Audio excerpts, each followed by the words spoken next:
say, I did it once. Continue to reinvent the wheel of the mind and figure out more and more ways for you to pull, because it may hit 5 people out of 25.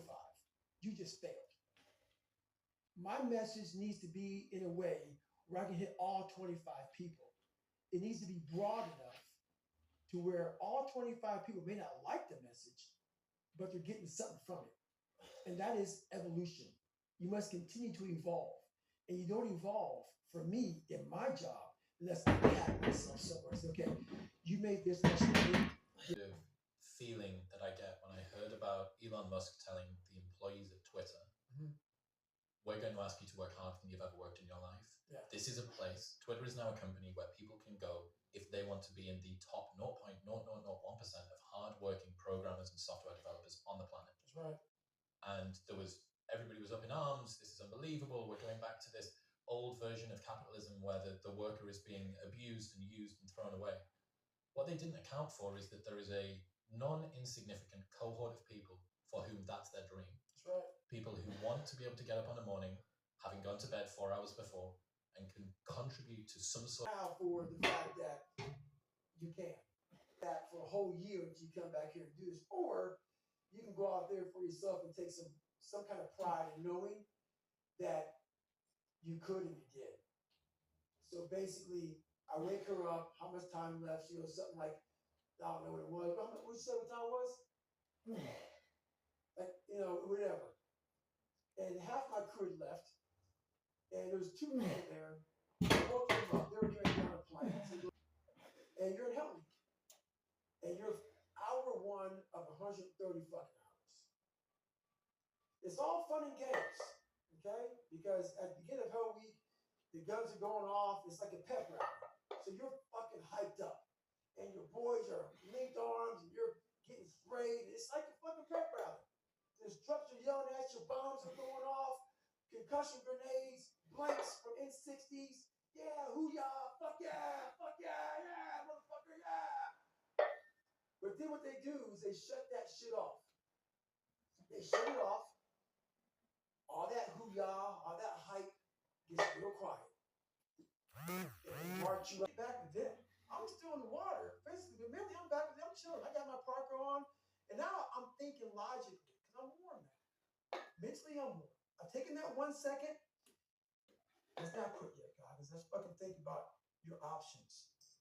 Where are you going to end up if you quit this shit? Where are you going to go? What are you going to say to yourself? Because you know you're going to get warm. The second you get out of this water, you can take a shower, and you're going to be warm. And in 5 days, you could be out. So I start thinking logically. I calm my brain down, because your brain is supposed to fuck out. Ring the bell because you haven't done get warm, and then you're really fucked. And these are the things you have to think about in 1 second decision. So that's what that's all about. It's about gaining control of your mind, putting things back in there. And she knows I'm doing well now. I'm doing good. We're going to get through this. And so she's videoing me as I'm coming up this climb on this road. And she goes, there's some people up here who want to meet you. You're doing so amazing. And I said, my ass is fucked up. You need to get the fucking Desitin cream. And it's literally for like 20 fucking miles.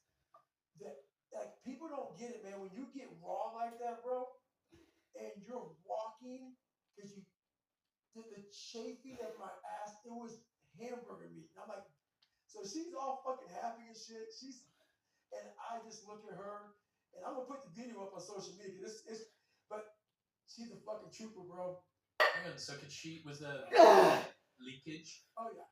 That was on the video from behind? So my shorts, if you can get 100 miles, I'll consider you in my race. So I'll go sign up for this race. And the first 70 miles, I'm doing pretty good. And then I hadn't sat down. I was had to go to the bathroom. I was drinking Mildplex and Ritz crackers. I was, eating Ritz crackers. So elite nutrition. Yeah, elite high quality nutrition. So what happens when you're that ignorant and you go out to do this race and you sit down in the chair, your body's done. So I'm sitting there, and when you sit down for the first time and go for 12 hours, your body's now going through some every fucking thing you do. And most of the people who are critiquing you usually aren't where you are. And all their critiquing comes from people who are really at a low level of life, which is sad. But what we do, people who are on the upper level, hearing the haters at the lower level, like I said, you'll never meet a hater doing better than you. True statement. I started having fun with it. So I'll go through the comments while most people don't go through comments. I go through them and intentionally look for the bad ones. And while I'll block and delete you. And that's a realization that's taken a long time for me to come up with, because everybody else feels, or to me, it always seems like everyone else has got it together. Because I get to see only what you choose to say, only what I'm around you doing that I get to see. Whereas I get to observe my own inefficiency and foibles 10,000 times a second, right? I get to watch the texture of my own mind be completely unresponsive and useless. I see every single prideful decision, every single lie that I tell myself, every single time I make a promise and don't keep it.